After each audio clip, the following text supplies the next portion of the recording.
કપડા ધોવાય નહીં. બીજો મહિનો. ત્રીજું કે કોઈ પણ તીર્થની અંદર જાઓ તો કોઈ પણ નદી હોય, કોઈ સમુદ્ર કિનારો હોય તો એ નદી કે સમુદ્ર કિનારે ક્યારેય કોઈ દિવસ મળમૂત્રનો ત્યાગ ન કરાય. વહેતી નદીમાં કોઈ દિવસ થૂંકાય નહીં. શું કામ? કે જે વહેતી નદીની અંદર થૂકે ગુરુને ગાળ આપ્યાનું પાપ લાગે. વહેતી નદીમાં થૂકાય નહીં. ઘણા તો મંદિરે જાય ને, મંદિરોમાં પાનની પિચકારી ને વચનની પિચકારીઓ મારતા.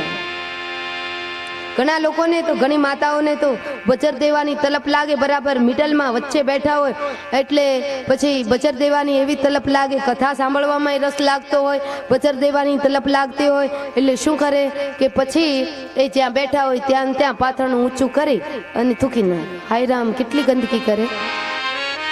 બહુ ગંદા કહેવાય. આવું કરે. તીર્થમાં ક્યારેય કોઈ દિવસ ગંદકી ન કરાય. શ્રાવણ મહિનો આવે, ભોળાનાથને એકે દિવસ યાદ ન કર્યા હોય, પણ શ્રાવણ મહિનો આવે એટલે એવી ભક્તિની સરવાણી મારી વાલી ફૂટી નીકળે કે ન પૂછો વાત. ભોળાનાથના મંદિરે, શિવાલયે દૂધ એટલું ચડાવે તો એનો કોઈ નિકાલ દૂધનો ન હોય તો ત્યાં દૂધની ઈયળો પડી જાય. મંદિરોમાં ક્યારેય ગંદકી ન કરાય. બની શકે એટલી સ્વચ્છતા રખાય. જે ઘરની અંદર સ્વચ્છતા હોય, મંદિરની અંદર સ્વચ્છતા હોય, ત્યાં જ પ્રભુને રહેવાનું સ્થાન છે. સ્નાન કર્યા વગર કોઈ દિવસ કોઈ મંદિરની અંદર પ્રવેશ ન કરાય. સ્નાન કર્યા વગર જે પ્રવેશ કરે, ગાયની હત્યા કર્યાનું પાપ એના શિર પર ચોંટે છે. તીર્થનો મહિમા છે, ધામનો મહિમા છે, મંદિરનો મહિમા છે. વિદુરજી આવ્યા, પણ કઈ રીતના આવ્યા છે? પોતાના ભાઈઓને, સ્વજનોને મળવા માટે નહીં, પણ એ માટે થઈને આવ્યા છે કે મારો આ ભાઈ મારો ભાઈ ધૃતરાષ્ટ્ર છે, એને આંખો તો નથી પણ જ્ઞાનની આંખો નથી. જ્યાં સુધી સદગુરુ સમતાનું અંજન ના જાય ને ત્યાં સુધી જ્ઞાનનું કિરણ ન ફૂટે. મેરે ભાઈ બહેન, સદગુરુ ક્ષમતાનું અંજન ના આંજે ત્યાં સુધી જ્ઞાનનું કિરણ સાધકની અંદર ખીલે નહીં, ફૂલે નહીં, ફાલે. પણ સમતા ક્યારે જાય? સમતા ક્યારે આવે? મમતા જાય તો. પણ મેરે ભાઈ બહેન, બધું છૂટે છે પણ મમત્વ નથી છૂટતું. એ મમત્વ ક્યારે છૂટે? જ્યારે ભગવાનની, સદગુરુની કૃપા થાય ત્યારે મમત્વ છૂટે. એટલે સંતોએ કહ્યું, એ મારી મમતા મરે નહીં, એનું મારે શું રે મમતા મરે નહીં, એનું મારે શું કરવું? મારી મમતા મરે નહીં, એનું મારે શું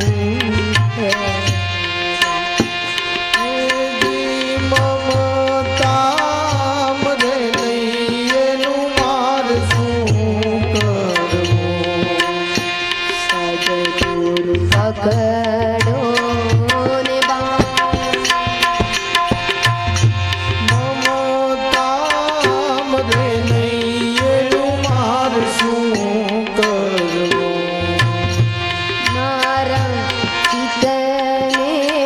ચડાયું સંતો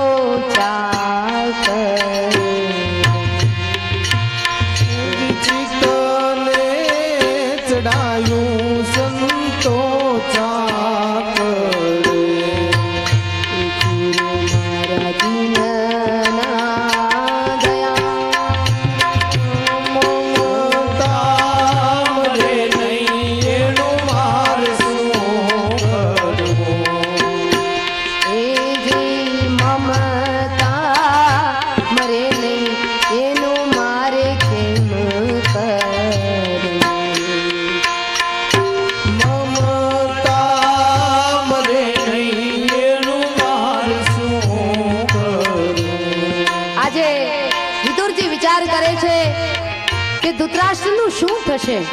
ચાલ હું જાઉં, એનો ઉદ્ધાર કરું. અને આજ વિદુરજી પધાર્યા છે હસ્તિનાપુરમાં. ધૃતરાષ્ટ્રની પાસે આવ્યા. ધૃતરાષ્ટ્રના 100 દીકરાઓ મરાઈ ચૂક્યા છે. આવીને પૂછ્યું ધૃતરાષ્ટ્ર કેમ છે? તો કે બહુ મજા છે હો. માણસની તૃષ્ણા તો જુઓ, 100 દીકરા મરાઈ ગયા છતાંય બાપને જીવવાની ઈચ્છા છે. કે જો તો ખરા, હું બહુ આનંદ છું, મજા છે. દરરોજ મને પગે લાગવા માટે યુધિષ્ઠિર મહારાજ આવે. મેરે ભાઈ બહેન આપણને પ્રેમ કરતા હોય એને તો સૌ કોઈ પ્રેમ કરે, પણ વેરીને પ્રેમ કરે એનું નામ છે સંત. આખી જિંદગી ધૃતરાષ્ટ્રએ યુધિષ્ઠિરનું બગાડ્યું, પણ યુધિષ્ઠિર જ્યારે ગાદી ઉપર આવ્યા, હસ્તિનાપુરની ગાદી ઉપર, ત્યારે એનો પહેલો નિયમ હતો કે પ્રથમ એ ધૃતરાષ્ટ્રને પગે લાગવા જાય, ગાંધારીને પગે લાગે, કુંતીમાને પગે લાગે ને પછી જ હસ્તિનાપુરની ગાદી ઉપર બેસે. આવો એનો નિયમ હતો. એટલે ધૃતરાષ્ટ્ર આજ વિદુરજીને કહેવા લાગ્યો, શું બતાવું ભાઈ, પણ આજ મારા જેવો કોઈ સુખ્યો નથી લાગતો, કારણ કે મને દરરોજ યુધિષ્ઠિર પગે લાગવા, પ્રણામ કરવા માટે આવે અને ભીમસેન ખવડાવવા માટે આવે. જે જમે એ બીજાને જમાડી શકે, બાકી આપું એમ કરતા હોય એ શું બીજાને ખાક ખવડાવી શકે?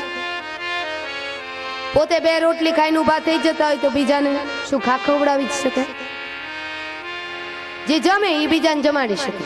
ભીમસેન વહુ જમે તગડા જેવા, એટલે ભીમસેનજી દરરોજ જમાડવા માટે આવે, મોઢામાં કોળીઓ આપે, પણ માથામાં મેણાનો ટુંબો મારે અને કહે કે લો કાકાજી, પ્રેમથી જમી લેજો હો, સરસ મજાના લાડુ બનાવ્યા છે, પણ હા એમાં ઝેર નથી ભેળવ્યું હો, પ્રેમથી જમી લેજો.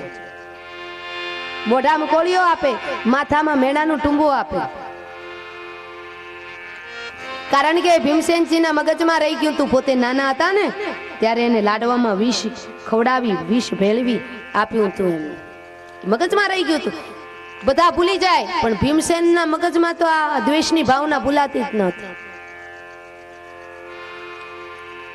આવું જીવન જીવે છતાં એને હજી વધારે જીવવાની ઈચ્છા છે. ત્યારે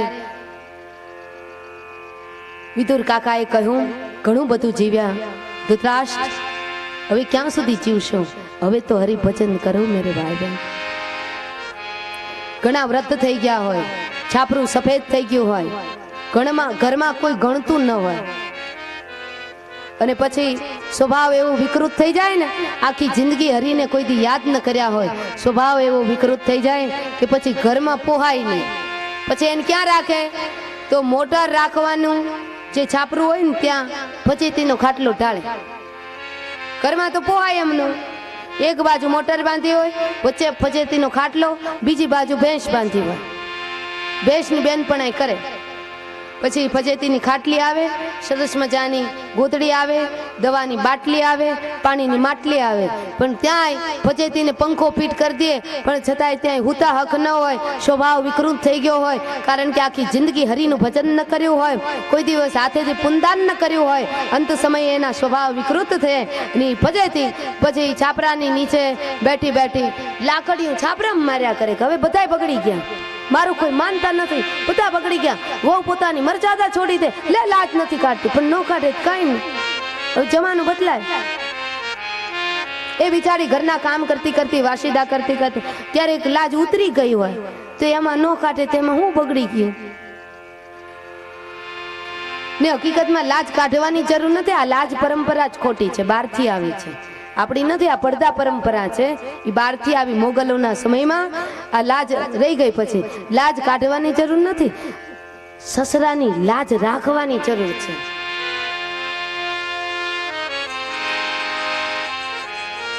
લાજ કાઢીને વહુ સસરાને ગાળો દેતી હોય તો એ લાજ શું કામની? લાજ તો ઘણા પ્રકારની હોય, ઝપટ લાજ, હળંગ લાજ, ઘૂંઘટ લાજ, ઘણા પ્રકારની. સસરાને જોવે ત્યારે લાજ કાઢે અને ન જોવે ત્યારે ઉલાડી. એ કરતા તો લાજ ન કાઢે તો સારું. મેરે ભાઈ બહેન, જમાનું બદલાય. કયું ઘર સ્વર્ગ બની શકે? જે ઘરની અંદર વહુ કઈ છે ને દીકરી કઈ છે એ ઓળખાય નહીં ને, એ ઘર સ્વર્ગ બની જાય. પછી એને સ્વર્ગમાં જવાની જરૂર નથી, એ જ ઘર સ્વર્ગ બની જાય. કારણ કે વહુ હોય દીકરીની જેમ જ ઘરની અંદર રહેતી હોય. વહુ પણ ભૂલી જાય, એ ઘર નહીં સ્વર્ગ છે. ગોકુળ છે, મથુરા છે, કાશી છે. ભેદભાવ ન રહે દીકરીને વહુ વચ્ચેનો. તો ધૃતરાષ્ટ્રએ હરિભજન કરેલું નહીં, ભગવાન સાંભળતો નથી, એને યાદ આવતો નથી કોઈ દી. વિદુરજીએ કહ્યું કે ચાલો હવે તો આ સંસારને છોડો. મેરે ભાઈ બહેન, સંત કોને કહેવું? અમુક પ્રકારના કપડા પહેરે એને સંત, અમુક પ્રકારના તિલક કરે એને સંત નહીં. સંત કોને કહેવું? જેના સાનિધ્યમાં આપણે બેઠા હોઈએ અને આપણને ભગવાન યાદ આવે એનું નામ સંત. સંતની બીજી કોઈ વ્યાખ્યા નથી. આ વાત વિદુરજીએ કરી છે અને કહ્યું, ધૃતરાષ્ટ્ર, આ જગતની અંદર તમે આ બધા મારા મારા કરીને મરો છો, પણ કોઈ મારું નથી. આ જગતની અંદર એકલા આવ્યા છે ને એકલા જવાના છો, માટે જેટલું આયુષ્ય બચ્યું છે ને એ એટલા આયુષ્યની અંદર તમે તમારું હરિભજન કરી લો. એકલા જ આવ્યા મનવા, એકલા જવાના, સાથી વિના સંગી વિના, એકલા જવાના, એકલા જવાના, એકલા એકલા જ આવ્યા મનવા, એકલા જવાના, સાથી વિના સંગી વિના, એકલા જવાના, એકલા જવાના.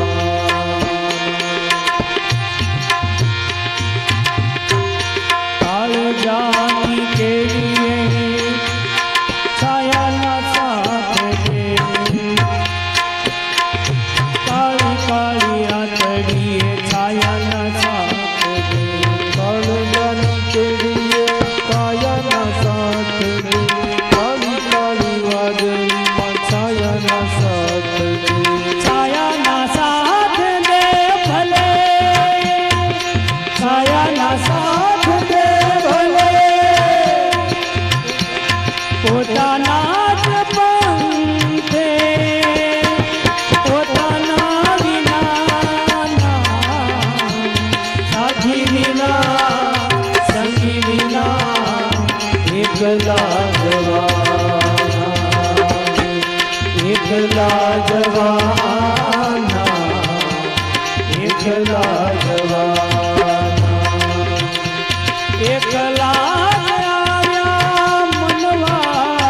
એકલા જવાના, સાથી વિના સંગી વિના, એકલા જવાના, એકલા જવાના, એકલા જવાના. આપણી સાથે માત્ર ને માત્ર આવશે કોણ? આપણું પુણ્ય અને આપણું પાપ. આપણે જેને મારા માનીએ છીએ મેરે ભાઈ બહેન, આખીરમાં એ આપણા નથી હોતા. એ તો ખાલી ભ્રમ હોય છે, આપણો વહેમ હોય છે. એ વાત વિદુરજીએ ઘણી ધૃતરાષ્ટ્રને સમજાવી. એ જ ક્ષણે ધૃતરાષ્ટ્રને વૈરાગ્ય જાગ્યો. વૈરાગ્ય જાગ્યો. ધૃતરાષ્ટ્ર ગાંધારી નીકળ્યા વન તરફ. અને સાથોસાથ કુંતી કહે કે ગાંધારી, તમારો સાથ મેં જિંદગી ભર નથી છોડ્યો, તો હવે હું કેમ કરીને છોડી શકું? એટલે સાથોસાથ કુંતીમાં પણ નીકળ્યા છે. ગાંધારી,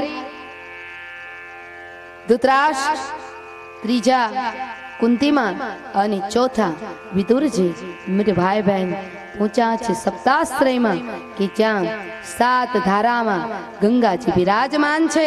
એ સપ્તાશ્રયની અંદર પધાર્યા અને ત્યાં સુંદર મજાનો ઉપદેશ આપ્યો છે વિદુરજી ઉપદેશ આપી આગળ વધ્યા અને આ ત્રણેય હરિભજન કરે છે.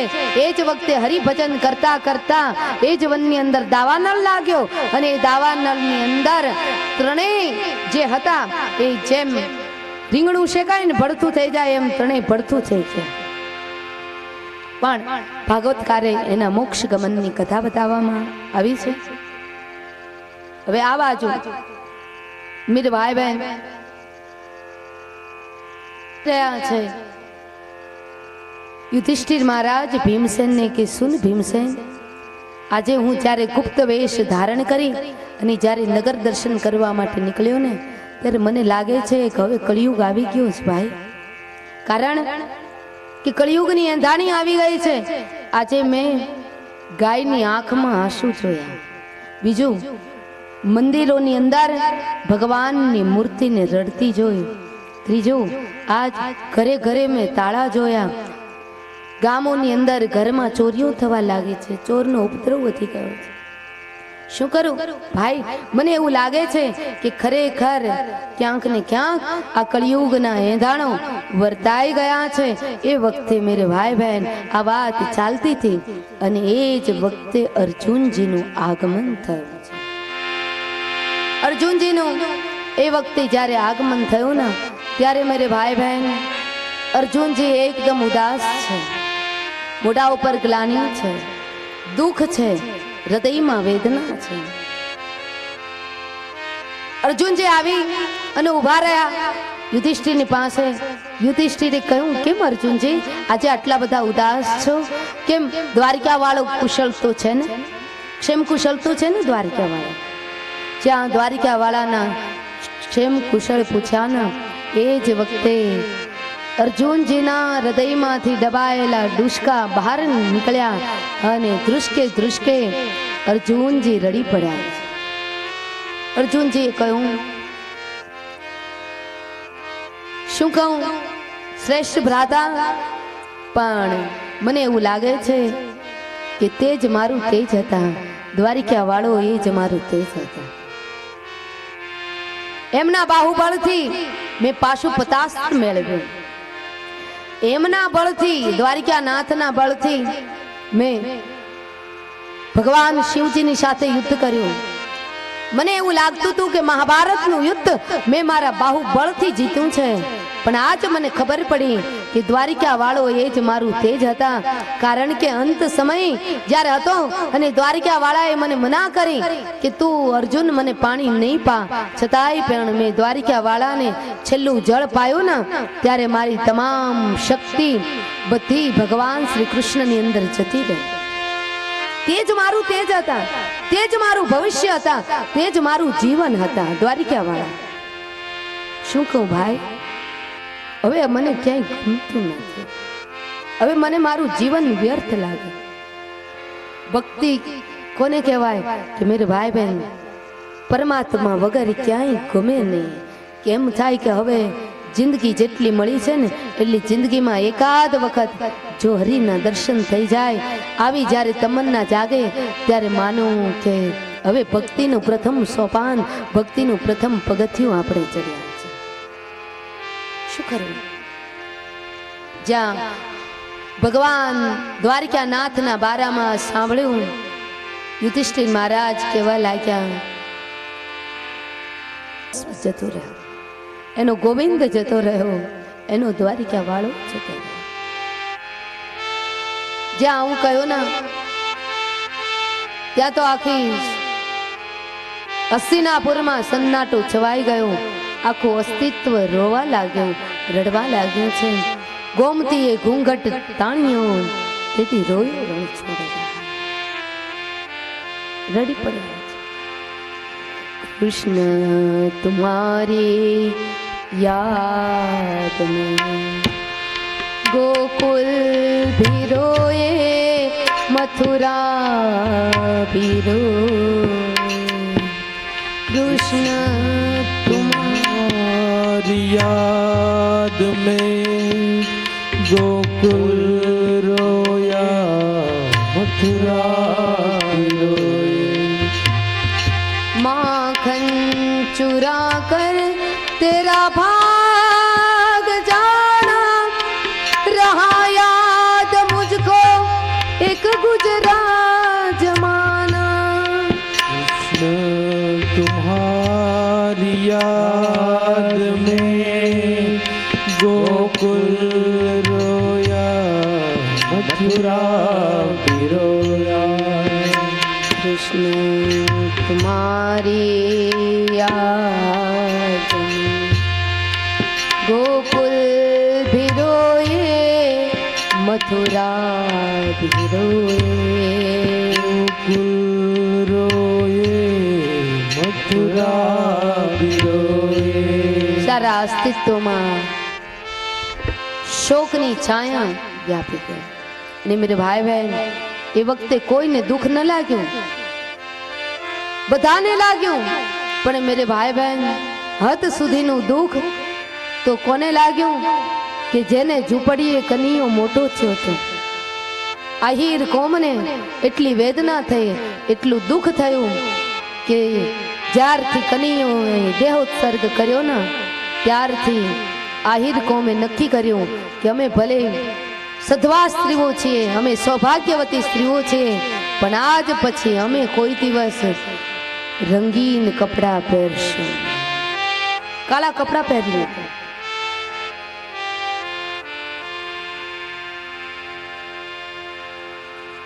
પાંચે પાંડવોએ છઠ્ઠા દ્રૌપદીજીએ નક્કી કર્યું કે હવે જો દ્વારિકા વાળો ન હોય તો હવે આપણે જીવન શું કરવું? દ્વારિકા વાળો એ જ આપણું તેજ, એ જ આપણું બળ હતા. ઈ ન હોય તો આપણે જીવન શું કરવાનું?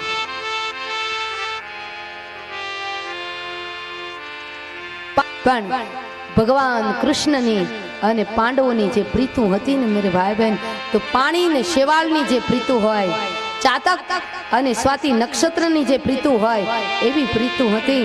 પાંચે પાંડવોએ છઠ્ઠા દ્રૌપદીજીએ સાંભળ્યું કે મારો લાજ બચાવનારો, મારી આપણું બચાવનાર જતો રહ્યો, હવે મારે નથી જોયું.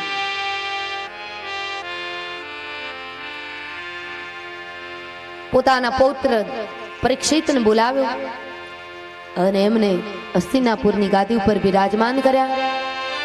પાંચે પાંડવોએ આશીર્વાદ આપ્યા કે બેટા ધર્મથી પ્રજાનું રક્ષણ કરજે, પ્રજાનું પોષણ કરજે, હવે બધી બાજી તારા હાથમાં છે, અમે તો જઈએ જ. તત્ક્ષણે બધું છોડી દીધું, ગયા હેમાળા તરફ હાથ ગાળવા. સફેદ કપડા પરિધાન કર્યા, લલાટ ઉપર ભસ્મનું લેપન કર્યું, સોનાના મુકુટ આજ ઉતાર્યા. અને મેરે ભાઈ બહેન પાંચે પાંડવો, છઠ્ઠા દ્રૌપદીજી, છેલ્લી પૂજા પાંડુકેશ્વરમાં પાંડવોના હાથે જે ભોળાનાથની પૂજા થઈ, એ ભોળાનાથના શિવલિંગનું નામ પાંડુકેશ્વર પડ્યું. હસ્તિનાપુરની અંદર છેલ્લી મહાપૂજા કરી છે, કારણ કે મૃત્યુનું દેવ ભગવાન ભોળોનાથ છે. એટલા માટે જે વૃદ્ધો હોય ને, એ વૃદ્ધ વડીલ માતાઓ, વડીલ દાદાઓ એ ભોળાનાથનું ભજન વધારે કરવું, કારણ કે મૃત્યુનું દેવ ભગવાન ભોળોનાથ છે. પાંડુકેશ્વરની અંદર છેલ્લી ભોળાનાથની પૂજા કરી. 6 જણા હેમાળે હાડ ગાળવા નીકળી ચૂક્યા છે. જ્યાં પ્રથમ પદાર્પણ હિમાલય ઉપર કર્યું, જ્યાં હજી તો હિમાલય ઉપર ચડતા જ હતા, પહેલું પગલું જ્યાં હિમાલયમાં માંડ્યું, ત્યાં તો આકાશ માર્ગેથી નિર્વસ્ત્ર એક મહિલા આકાશ માર્ગેથી ઉડતી આવી અને ખડખડાટ અટહાસ્ય કરવા લાગી, કહેવા લાગી, દ્રૌપદીજી તને તારા રૂપનો અહંકાર હતો, ક્યાં ગયું રૂપ તારું? અર્જુનજી તમને તમારા ગાંડીવનો અહંકાર હતો, ક્યાં ગયું તમારું ગાંડીવ? ભીમસેન તમને તમારા ગદાનો અહંકાર હતો, ક્યાં ગઈ તમારી ગદા? યુધિષ્ઠિર તમને તમારા સત્યવ્રતપણાનો અહંકાર હતો, ક્યાં ગયું આ બધું? પાંચે પાંડવો છઠ્ઠા દ્રૌપદીજી નતમસ્તક કરી ઉભા રહ્યા. મહિલાને પૂછ્યું છે, દેવી આપ કોણ છો? આંખો બંધ કરીને પૂછ્યું, ભગવતી આપ કોણ છો? આપનો શુભ પરિચય? ત્યારે એમણે જવાબ આપ્યો છે, એટલામાં સમજી જાઓ હું કોઈની થઈ પણ નથી, થવાની પણ નથી. મારું નામ વિષ્ણુ પત્ની નમસ્તુભ્યમ પાદ સ્પર્શમ ક્ષમસ્વ મે.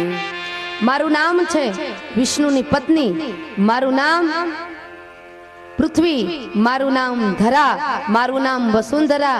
આ જગતની અંદર હું કોઈની થઈ પણ નથી અને થવાની પણ નથી. આપણે કદાચ ગમે એટલું ભેગું કર્યું હશે એને મૂકીને જવાનું, સાથે શું લઈ જશું? કોઈને આપ્યું હશે એના આપણે માલિક છે, ભેગું કર્યું હશે એના આપણે ગુલામ છીએ. ઘણા કે એમ કે અમારો પ્લોટ, અમારી દુકાન, અમારી જાયદાદ, અમારા બેંક બેલેન્સ, પણ એની તો આપણે રખેવાળી કરવી પડે ને, એની આપણે ધ્યાન રાખવું પડે, એની ચાકરી કરવી પડે, એની નોકરી આપણે કરવી પડે. પણ જે આપણે બીજાને આપ્યું ને એના આપણે માલિક છીએ, કારણ કે એ તો જન્મ જન્મ સાથ આવે છે. ફરી એકવાર કહું મેરે ભાઈ બહેન કે પોતાના ઘરને સદગૃહસ્થ આશ્રમ જો બનાવવો હોય, 4 આશ્રમોમાં ગૃહસ્થ આશ્રમનું એક નામ છે, બીજું એનું સ્થાન છે. સદગૃહસ્થ આશ્રમ જો બનાવવો હોય તો તમારી જે ઘરની અંદર આવક આવે ને કમાણીની, એ કમાણીની આવકમાંથી 10મો ભાગ ધર્માદા માટે કાઢજો. અને ધર્માદા માટે ક્યાં મેરે ભાઈ બહેન, દરેક વ્યક્તિ ધર્માદાનો 10મો ભાગ કાઢતા શીખી જાય ને તો દર 10 વર્ષે એક કથા કરાવી શકે, એટલી ધર્માદાની રકમ ભેગી થાય. પણ ધર્માદાનો ભાગ કાઢવો હોય તો આપણે લોભ કરીએ. 50,000 ની આવક હોય તો 5,000 ધર્માદામાં કાઢવા જોઈએ. 1 લાખની આવક હોય તો 10,000 ધર્માદા માટે આપણે કાઢવા જોઈએ. તો જ એનું લક્ષ્મી, એનું ધન શુદ્ધ બને. અન્ન ક્યારે શુદ્ધ બને? પ્રભુને અર્પણ કરી, ભગવાનને ભોગ લગાવી અને ભોજન કરીએ તો આપણું અન્ન શુદ્ધ બને, મન પ્રાર્થનાથી શુદ્ધ બને, શરીર સ્નાનથી શુદ્ધ બને. 5 પાંડવો હેમાળા તરફ ગયા અને ત્યારબાદ મેરે ભાઈ બહેન હવે પરીક્ષિત મહારાજનું સુંદર સામ્રાજ્ય ચાલી રહ્યું છે. એના શાસનકાળમાં ભાગવતકારે બતાવ્યું કોઈ દુખી નથી, બધા સુખી જ છે. સમયસર વરસાદ પડે છે, સમયસર નદીઓ વહે છે, સમયસર સૂર્ય ચંદ્ર તારા બધું સમયસર બધું ચાલે છે, બરાબર ઋતુ અનુસાર ફળ આવે છે. ત્યારે ઇન્જેક્શનથી કે કાર્બોદિતથી નથી પકાવતા. આજકાલ ફ્રૂટો બધા પકાવે છે એ કેમિકલ્સ થી પકાવે ને, એટલે લોકો બીમાર પડે, એ લોકોને ફાયદો મળી જાય દુકાનદારોને, અને બેઈમાની કરે. દુકાનદાર કોઈ દી ઈમાનદાર ન હોય ને ઈમાનદાર કોઈ દી દુકાનદાર ન હોય. હકીકત છે, કંઈક તો બેઈમાની કરવી જ પડે.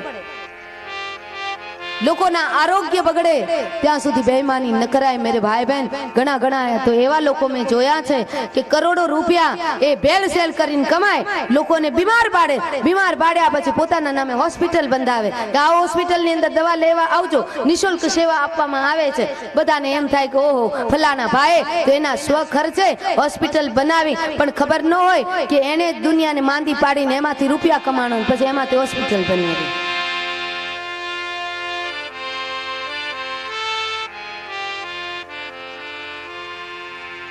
ખાધા ખોરાકીની ચીજ વસ્તુમાં ક્યારે ભેળસેળ ન હોય. અને બીજું કે મારે ભાઈ બહેન આ કળિયુગના એંધાણો કહેવાય. બાકી ભાગવતજીની અંદર બતાવ્યું છે કે ગાયોના આંચળમાં દૂધ એટલું બધું રહેતું ને કે વગર દોહન કરીએ ગાયોના આંચળમાંથી દૂધ ટપકતા.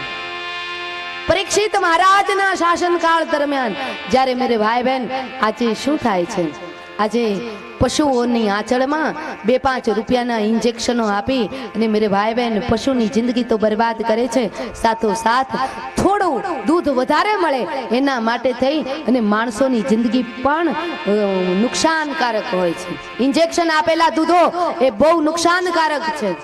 એટલે મેરે ભાઈ બહેન કોઈ આવું કરતા તો નહીં જ હોય. આ પંથક એ તો બધો વૈષ્ણવનો ઇલાકો છે, પણ મારો અવાજ જ્યાં સુધી પહોંચે છે, મારો મેસેજ જ્યાં સુધી પહોંચે છે ત્યાં સુધી મારે એટલું જ કહેવાનું કે તમારા ઘરે કોઈ દુધાળ પ્રાણી હોય, પછી ભેંસ હોય કે ગાય હોય, પણ એની આંચળમાં 2-5 રૂપિયાના એવા ઇન્જેક્શનો મારી એની જે સ્નાયુઓ છે એ શિથિલ બની જાય અને પછી એને એની ઇન્દ્રિયો ઉપર કાબુ ન રહે, દૂધ વધારે આપે, એવું માણસ જ આવું સ્વાર્થી થઈ શકે. હો પશુ આવું સ્વાર્થી ન થઈ શકે.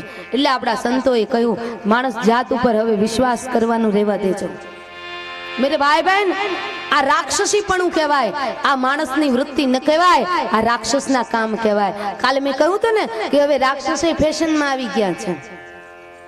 હવે એને શિંગડા રાખવા, પૂંછડા રાખવા ગમતા નથી. તો મેરે ભાઈ બહેન 2-5 રૂપિયાના ઇન્જેક્શનો સમયે પશુઓને આપે તો એ પણ એક રાક્ષસીપણું છે. ભાગવત કથા સાંભળ્યા પછી મેરે ભાઈ બહેન એટલું યાદ રાખજો કે કદાચ એમાંથી દૂધ આપણે વધુ મેળવી શકીએ, પણ ઈશ્વરના અસ્તિત્વમાં આપણે હસ્તક્ષેપ કરીએ છીએ એટલે દૂધના પૈસા દૂધમાં, પાણીના પૈસા પાણીમાં. એ તો છૂટકો જ નથી. શેરીમાં છાણ પડ્યું હોય, ગાયનું છાણ પડ્યું હોય, તે છાણ તમે લ્યો તો તમે ન ઈચ્છતા હોય તો શેરીની ચપટી ધૂળ તો આવી જ જાય ને, આવે કે ન આવે? તમે એવું ઈચ્છો કે ના નથી જોતું, મારે શેરીની ધૂળ ન જ આવી જોઈએ, પણ તમે ન ઈચ્છો તોય ચપટી ધૂળ તો આવી જ જાય. એમ જે બેઈમાની કરશે ને એની જે નીતિની કમાણી હશે ને એ જતી રહેશે. મેરે ભાઈ બહેન, બેઈમાની છે એ તો બધું જાણે છે, ઉપરવાળો બધાનું જોવે છે. કદાચ આપણે એમ કહેતા હોઈએ કે આપણને ક્યાં કોઈ જોવે છે, કે આપણને કોઈ ક્યાં જાણે છે, પણ એટલું યાદ રાખજો કે આપણને કોઈ જાણતું ન હોય પણ આપણે બહુ જાણીએ છીએ. બહુ ઊંચાઈની વાત હું કરું છું મેરે ભાઈ બહેન. આપણને કોઈ ન જાણતું હોય પણ આપણને બહુ જાણતા હોઈએ છીએ. અને બીજું કે આપણે એવું માનતા હોઈએ કે આપણે જે ખરાબ કામ કરીએ એ કોઈ નથી જોતું, પણ યાદ રાખજો ભગવાને આપણને જન્મ આપ્યો ને તો આજુબાજુ 14 ચોકીદાર ગોઠવી દીધા છે કે આ જીવ શું કરે છે, શું નથી કરતો, બધું તારે ધ્યાન રાખવાનું છે. 14 ચોકીદાર રાખી દીધા છે અને એ બધું આપણું હિસાબ વહીવટ બધું ચૂકતે રાખે છે. આપણે એવું માનતા હોઈએ છીએ કે આપણને કોઈ જોતું નથી, પણ આપણી આજુબાજુમાં ઘરે કદાચ આપણે એકલા બેઠા હોય, આપણે એવું માનતા હોઈએ છીએ કે હું કમરામાં સાંકળ બંધ કરીને હું એકલો બેઠો છું કે એકલી બેઠી છું, પણ નહીં, આપણી સાથે 14 ચોકીદાર છે ને છે. ઘરના સભ્યો ભલે ન હોય, એ 14 ચોકીદાર કોણ?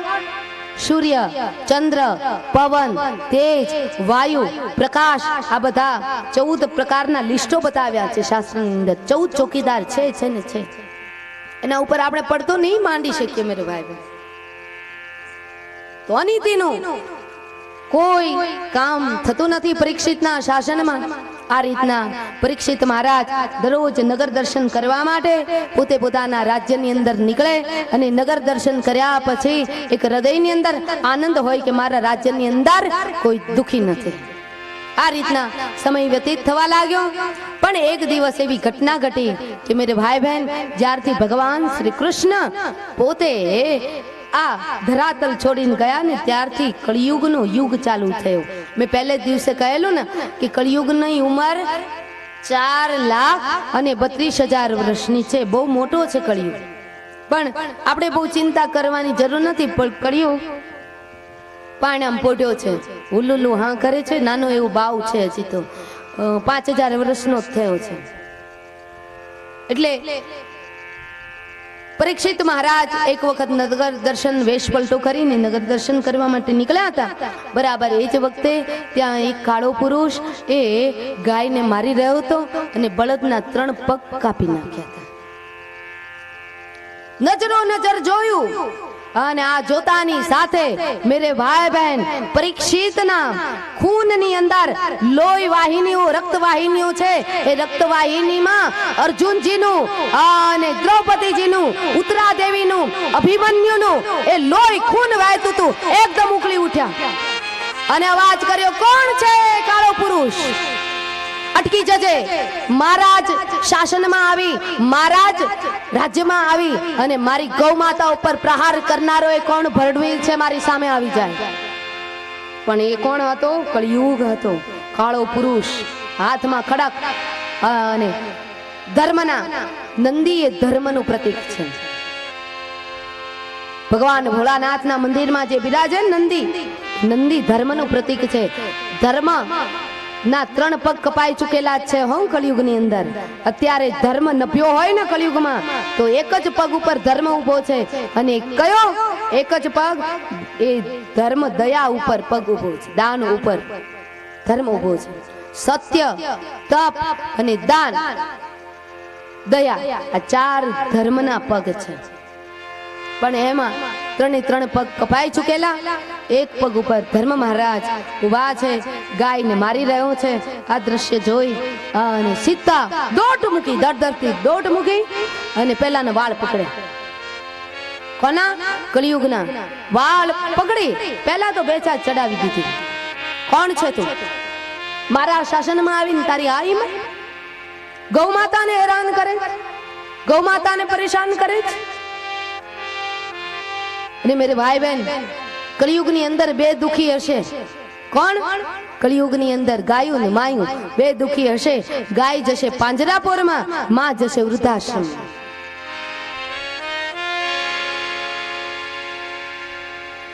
ગાયનો મહિમા તો કેટલો છે ખબર છે? જેને આંગણે કાળી ગાય રાખો ને, કાળી ગાય બાંધી હોય એને આંગણે કોઈથી એના ઘર ઉપર વીજળી ન પડે. એટલી ગાયમાં ઉર્જા શક્તિ છે.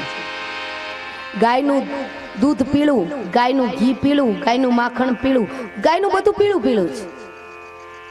ભેંસનું તો બધું વિચાર કર્યો કે ગાયનું દૂધ, ઘી એમ બધું પીળું શું કામ? ભેંસમાં આવી કોઈ રચના નથી. પણ ગાય છે ને, ગાયનું જે શિંગડા જે છે ને, એ ગાયના શિંગડાથી માંડી ને પૂંછ સુધી એના શરીરમાં એક સૂર્યકેતુ નામની નાડી છે. બીજા અન્ય કોઈ પ્રાણીઓમાં નથી. ગાયમાં જ આવી સંરચના થયેલી છે ભગવાન દ્વારા. કારણ કે ગાય પોતે સામાન્ય આપણે ગાય માનીએ છીએ, પણ ગાય નથી, સાક્ષાત અંબાનો અવતાર છે. મૂર્તિવાલી અંબાને, મૂર્તિવાલી મહાકાળીને તમે ક્યાં શોધવા જશો? ગાય એ સાક્ષાત મહાકાળી છે, ગાય એ સાક્ષાત અંબા છે. સૂર્યકેતુ નામની નાડી છે. સૂર્યનારાયણ ભગવાનના સીધા કિરણો એ ગાયના શરીરમાં જે રચના થયેલી છે સૂર્યકેતુ નાડીની એના ઉપર પડે છે અને પરિણામે એ કિરણોને પોતાનામાં ગ્રહિત કરે ગાય, અને એ આખા શરીરમાં ફેલાય સૂર્યના કિરણો, અને પરિણામે ગાયનું ઘી, દૂધ બધું પીળું. ભેંસમાં તો કઈ આવી ખબર જ નથી. જો ગાય ચાલી જતી હોય ને એક હોરન લગાવો ને તો ગાય હટી જાય, પણ ભેંસ ચાલી જતી હોય તમે હોરન તોડી નાખો તો એ હટે નહીં. એમાં બુદ્ધિ ન હોય. જેને ભક્તિ માર્ગે આગળ વધવું છે એને ગાયના દૂધ પીવા મેળવાય, ગાયની સેવા કરવી. ગાયની જે સેવા કરશે એને ત્યાં ગોપાલ પધારશે, ગોપાલ જેવો દીકરો થશે. પરીક્ષિત મહારાજે કહ્યું, તારો પરિચય? કળિયુગ છે ને, જે માણસો ખરાબ કરે ને એને પાછી ધીરજ બહુ હોય. હા, જે આપણું ખરાબ કરવા ઈચ્છતા હોય ને તેને એમ થાય કે આજે ખરાબ ન થયું કઈ ને 5 વર્ષ પછી કરીશ, 5 વર્ષ પછી ન થયું કઈ વાંધો નહીં, 10 વર્ષ પછી કરીશ.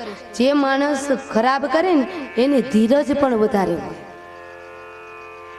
એટલે તુરંત એ કળિયુગ છે ને એ પરીક્ષિત મહારાજના ચરણમાં પડી ગયો અને પરીક્ષિત મહારાજને કહેવા લાગ્યો, મહારાજ મને માફ કરો. જ્યારથી ભગવાન શ્રી કૃષ્ણ એ ગયા સ્વધામ ગમન કર્યું ત્યારથી મારું યુગ ચાલુ થયો છે, એટલે હવે તો આ બધા અનર્થો થવાના જ છે અને આ બધું થતું જ રહેશે, એમાં તમે મને નહીં રોકી શકો. ત્યારે ભગવાન શ્રી કૃષ્ણની આ બધી વાત બતાવી. પરીક્ષિત મહારાજે કહ્યું કે નહીં કળિયુગ, હું તને મારા શાસનમાં તો નહીં જ રહેવા દઉં. મારા શાસનમાંથી તો તને હાકલ પટ્ટી કાઢીને હમણાં આજ તકે કાઢીશ.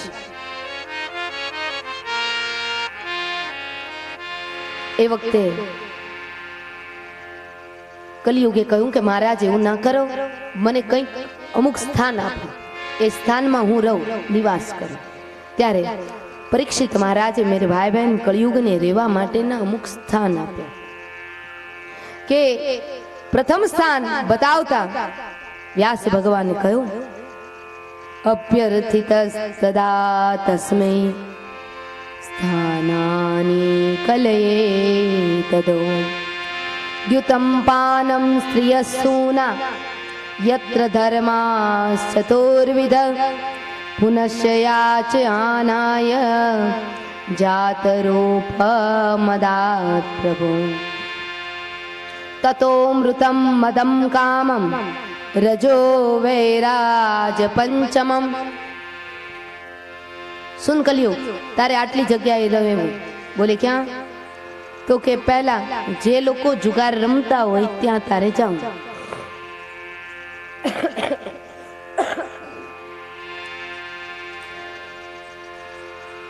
કેનેડીમાં તો કોઈ રમતું નહીં જ હોય, પણ બધા વૈષ્ણવ ભક્તો છે, શ્રીજી બાવાના ઉપાસકો છે, દ્વારિકાનાથના ભક્તો છે, કોઈ નહીં રમતું હોય. પણ કદાચ જવલે એવું કંઈ થાય, કોઈ રમતું હોય તો છોડી દેજો. શું કામ? કે જ્યાં જુગાર રમાય ત્યાં મહાભારત થાય. પોતાની ઘરની સ્ત્રીને જુગારની અંદર મૂકવી પડે. જુગાર રમાય ત્યાં મહાભારત થાય, અને જ્યાં શરાબ પીવાય ત્યાં યાદવાસ્થલી થાય. મેરે ભાઈ બહેન, આજકાલ તો બહેનો દીકરીઓ જુગાર રમે છે. જોકે પણ કેનેડીમાં નહીં રમતા હોય. કેનેડી તો કેનિયા જેવી છે ભાઈ. કેનેડીમાં તો કોઈ નહીં રમતા હોય, પણ સાવધાન. આટલી વાતથી સમજાવું. તમારા ઘરની અંદર જુગારની પેલા પત્તા હોય ને, તો ઘરે જઈ અહીંથી કથા સાંભળી અશ્વમેધ યજ્ઞનો ભાગવતીનો પ્રસાદ લઈ ઘરે જાઓ ને, પેલું કામ ઈ કરજો. તમારા ઘરની અંદર જુગારના પત્તા હોય ને, એ જુગારના પત્તાને ઘરમાં નહીં પણ ડેલીની બહાર કેરોસીન છાંટીને હળગાવજો. દિવાસળી ચાપી દેજો એને. કારણ કે આપણા ઘરની અંદર જુગારના પત્તા નહીં. આપણા ઘરની અંદર તો રામાયણ, શ્રીમદ ભાગવત અને દેવી ભાગવત જેવા ગ્રંથો હોવા જોઈએ. મેરે ભાઈ, ભગવત ગીતાના ગ્રંથો હોવા જોઈએ. આપણે ત્યાં જુગાર ન હોવું જોઈએ. પણ આજકાલની દુઃખની વાત તો એ છે, વેદનાની સાથે મારે કેવું પડે છે કે આજકાલની માય, આજકાલની બેન બેટીઓ જયા પાર્વતીના વ્રતો આવે ને, તેના જાગરણ હોય ને ત્યારે જુગાર રમે છે. એ માતાઓ, મારી બેન બેટી દીકરીઓ, જુગારને જે હાથ લગાવશે, જ્યાં જુગાર ખેલાશે ત્યાંથી જગદીશ 100 ગાઉના છેટા અંતરે જતો રહેશે. તમારે નક્કી કરવાનું છે કે મારે જગદીશ જોઈએ છે કે જુગાર જોઈએ છે, મારે વિશ્વંભર જોઈએ છે, મારે દ્વારિકા વાળો જોઈએ છે કે જુગાર જોઈએ છે. અને આજકાલની માતાઓ નથી માનતી, દીકરીઓ નથી માનતી. પછી ઘરવાળો એવો મળે, કારણ કે એ જયા પાર્વતીના જાગરણ ન કર્યા હોય હો ભાઈઓ, એમણે ઉજાગરા કર્યા હોય. પછી ઘરવાળો એવો મળે ને, લાકડીએ જોડી નાખે બરાબર. પછી બેનપણી મળે, બેનપણી કે કેમ ચાલે છે, અમારા જીજાજી બરાબર છે ને? તો કે શું બરાબર, મારા તો નાગલા ઉડી ગયા. તો કે કેમ એવું કેમ બોલે છે? તો કે હા, મારા નાગલા ઉડી ગયા. નાગલા તો બરાબર જ હતા, ઉડ્યા નહોતા, ઉડી જાય બીજા બનાવી લેવાના. પણ જયા પાર્વતીના વ્રતમાં ને એ જુગાર ખેલાણો ને, એના પાપ પછી નડે છે. મેરે ભાઈ બહેન, યુધિષ્ઠિર મહારાજ ભગવાન કૃષ્ણની સાથે સદેહ સ્વર્ગમાં ગયા, અને ત્યાં સ્વર્ગમાં પારિજાત પુષ્પ વૃક્ષ હતું, પારિજાતનું, એની સુગંધ. અને ત્યારબાદ જાત જાતની પુષ્પ વાટિકાઓ, એની સુગંધ, જાત જાતના પરફ્યુમની સુગંધ આવતી હતી. અને સુંદર મજાના ગંધર્વો, સંગીતજ્ઞો જે હતા, બહાર રાગ વગાડતા હતા. સાંભળવો જ બહાર રાગ, તમને સંભળાવું. કોક દીક સ્વર્ગમાં જાઓ તો કામમાં લાગે. યાદ રાખજો કે કથામાં, કેનેડી કથા હતી ને, ત્યારે એમાં બહાર રાગ આવ્યો હતો. માતાજી અમને સંભળાવ્યો હતો. બહાર રાગ બહુ સરસ મજાનો, ભગવાને પણ પ્રસન્ન થઈ જાય એવો બહાર રાગ. સાંભળવું? વગાડો વગાડો.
વાગી રહ્યો, સુગંધ આવતી હતી. પણ એ વખતે ભગવાન શ્રી કૃષ્ણને યુધિષ્ઠિર મહારાજે ફરિયાદ કરી કે દ્વારકાનાથ ક્યાંકથી દુર્ગંધ આવે છે. તો કે દુર્ગંધ આવે તો તારા ભાગ ફૂટેલા. અહીંથી ક્યાંયથી નથી આવતી, સ્વર્ગમાંથી દુર્ગંધ નથી આવતી, તો ક્યાંથી આવે છે? ત્યારે દ્વારકાનાથે કહ્યું કે યુધિષ્ઠિર, તમે તમારા હાથ સૂંઘો, હાથમાંથી દુર્ગંધ આવે છે. હાથ સૂંઘો. જ્યારે યુધિષ્ઠિર મહારાજે પોતાના હાથ સૂંઘ્યા ને તો એમાંથી દુર્ગંધ આવતી હતી. એ દુર્ગંધ શેની હતી? જુગારની દુર્ગંધ હતી. હે, જુગાર ન રમાવો જોઈએ મેરે ભાઈ બહેન. આજકાલ ઘણા લોકો જુગાર રમીને કેટલું હારી જતા હોય છે. છોકરાઓ બચારા રોટલી વગરના રહી જતા હોય છે, ભણતર વગરના રહી જતા હોય છે. જુગાર રમે, ઘરે આવે, ઘરવાળી રૂપિયા માગે ત્યારે ઘરવાળીને મારઝૂડ કરે.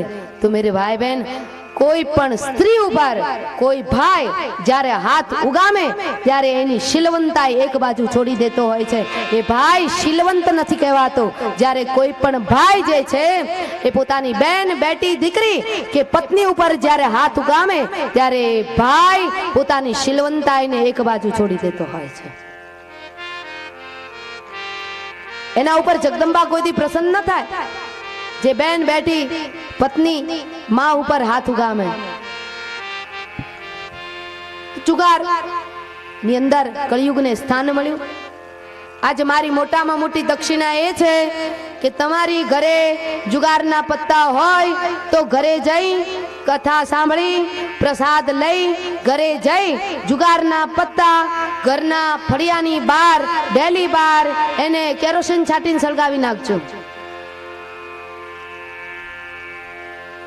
ઘણા તો એમ કે અમે ખોટું ખોટું જુગાર રમીએ છીએ. ખોટા ખોટામાંથી જ પછી સાચું સાચું થાય. ઘણા કે અમે ટાઈમ પાસ કરવા માટે જુગાર રમીએ છીએ. પણ ભલા ટાઈમ પાસ કરવા વાળા તારો બાયપાસ ક્યારે નીકળી જશે, સમયની આ રીતની બરબાદી કરે છે એ તને નહીં ખબર પડે. જે આ જગતની અંદર સમયની બરબાદી કરે એ મોટામાં મોટો મહામૂર્ખ છે.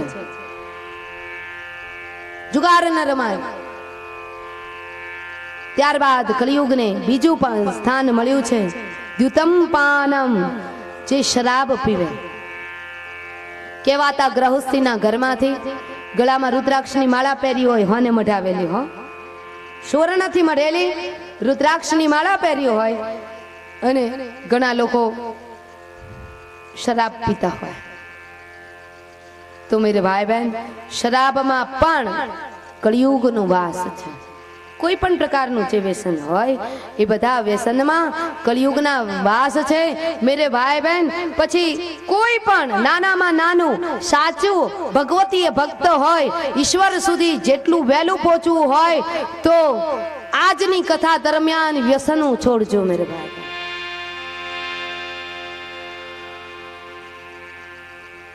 એક ભાઈ છે ને, એને શરદી થઈ હતી, જાતના વણિક હતા. શરદી થઈ કોઈ રીતે મટે નહીં. એટલે પછી કોઈકે કહ્યું કે તમે છે ને શરાબની 2 ચમચી પી જાઓ ને તમારી શરદી જતી રહે. હવે આ વણિક પાકો વૈષ્ણવ, શ્રીજી બાવાનો ભગત, હવે કોઈ દિવસે તમાકુ નહોતી ખાધી, ચાય નહોતી પીધી, તો એમાં ઈ શરાબની 2 ચમચી ક્યાંથી પીવે? એટલે બધા મિત્રો સમજાવે પણ વારંવાર કયા કરે, ના ના શરદી ભલે રહી, ગમે તેટલી દવા કરાવીશ પણ શરાબ તો પીવી જ નથી. પણ બધા મિત્રોએ સમજાવ્યું કે 2 ચમચી તારે શરાબ પીવાની વાત છે, એક વખત તું પી લે ને એટલે તને શરદી જડમૂળમાંથી જતી રહે.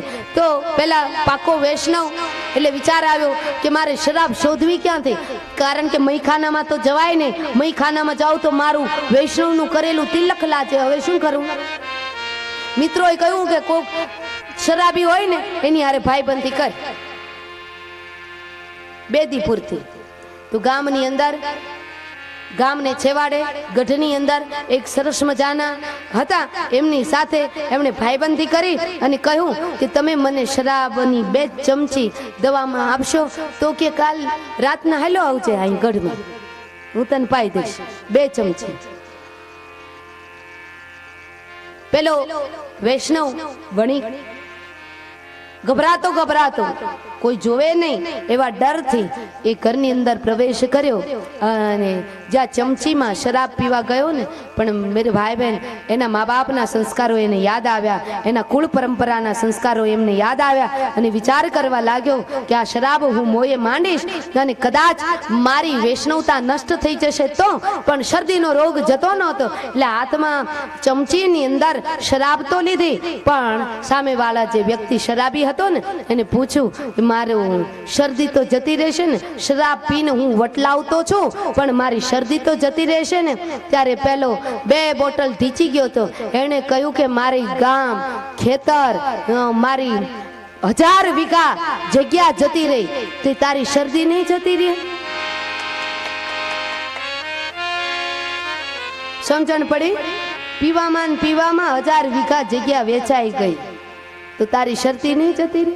સામાન્ય રીતે જતી રહેશે. શરાબ પીવે, કોઈ વ્યસન કરે ને મેરે ભાઈ બહેન, રમણ મહર્ષિ કહેતા માણસ પહેલા વ્યસન પાડે પછી વ્યસન માણસને પાડે.